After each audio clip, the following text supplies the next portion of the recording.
கனா காணும் காலங்கள் நிகழ்ச்சியின் மூலம் சினிமா உலகில் காலடி எடுத்து வைத்த நடிகர் ஸ்ரீ வழக்கு எண் 18 கீழ் 9 படத்தின் மூலம் சிறந்த நடிப்பை வெளிப்படுத்தி தமிழ் சினிமா ரசிகர்கள் மனதில் இடம் பிடித்தவர். இவர் தொடர்ந்து ஓநாயம் ஆட்டுக்குட்டியும் மாநகரம் இருக்கப்பற்று போன்ற நல்ல படங்களை தேர்வு செய்து நடித்து வந்த இவர் தற்போது மனநிலை சரியில்லாமல் போயிருப்பதாக செய்திகள் வெளியாகியுள்ளது.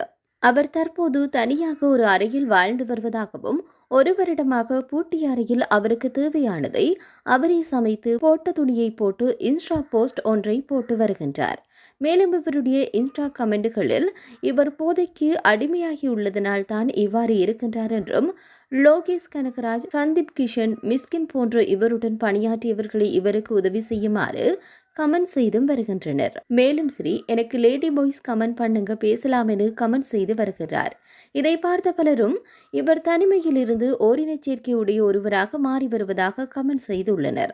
இவர்களுடைய கேள்விக்கு பதிலளிக்கும் விதமாக உறவினர்கள் மற்றும் நண்பர்கள் இவர் நடித்த பல படங்களில் நடித்ததன் பின்னர் பலர் பணம் கொடுக்காமல் ஏமாற்றியுள்ளதனால் இவர் இந்த நிலைமைக்கு ஆளாகியதாகவும், இவர் குடும்பத்தை விட்டு டெல்லிக்கு சென்றுள்ளதாகவும், தற்போது அனைவரது நம்பர்களையும் பிளாக் செய்து இருப்பதாகவும் கூறியுள்ளனர்.